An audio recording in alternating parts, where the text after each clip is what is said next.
ஒவ்வொரு வீட்டில் இருக்கக்கூடிய இளைஞர்களையும் தந்தைகளையும் தாய்மார்களையும் இன்றைக்கு கொன்று குவிக்கக்கூடிய ஒரு யமனாக இந்த டாஸ்மாக உருவாக்கி வச்சுட்டு நான் தாயா உங்களுக்கு எல்லாம் அப்பா, என்ன அப்பான்னு கூப்பிடுங்க. எந்த அப்பாவாது ஜவுளி கடை திறந்து கொடுக்கலாம், பழக்கடை திறந்து கொடுக்கலாம், மதுபான கடையை திறந்து கொடுப்பாராயா பிள்ளைகளுக்கு? இந்த அப்பா செய்யறாரு.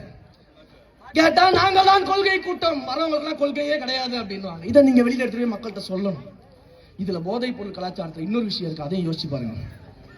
ஒரு கட்சி முதலமைச்சர் இருக்கிறாரு, ஆட்சி அதிகாரத்தில் இருக்கு, காவல்துறை அவருடைய கையில இருக்குது, இன்டெலிஜென்ஸ் இருக்குது, நான் இரும்பு கரம் வச்சிருக்கிறேன், என்னை மீறி தமிழ்நாட்டில் எந்த குற்றமும் நடக்காது, ஒருத்தரையும் விட மாட்டேன்னு பேசுற மு.க. ஸ்டாலின் அவர்களுடைய கட்சியில போதைப் பொருள் இருக்கக்கூடிய கஞ்சா வியாபாரியை வச்சிருந்தாங்க.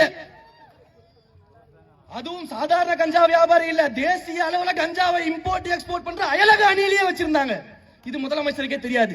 கட்சிக்குள்ள இருக்கக்கூடிய கஞ்சா வியாபாரியை கண்டுபிடிக்க முடியாத முதலமைச்சர் தமிழ்நாட்டு இளைஞர்களை போதை இல்லாத தமிழ்நாடு உருவாக்கிடுவாரா?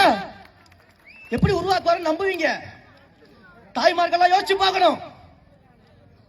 அதாவது ஒரு பழமொழி சொல்லுவாங்கல்ல, இவனுக்கு பகல்லையே பசுமாடு தெரியல, ராத்திரில எப்படியா எருமாடு தெரியும் அப்படின்னு. அந்த மாதிரி உங்களால உங்க கட்சியில் இருக்கக்கூடிய கஞ்சா வியாபாரியை கண்டுபிடிக்க முடியலையே, நீங்க எப்படிங்க தமிழ்நாட்டில் போதையை ஒழிப்பீங்க அப்படின்னு நீங்க கேட்கணும். இப்படிப்பட்ட ஒரு அவலாட்சி. பெண்களுக்கு பாதுகாப்பு இருக்கு.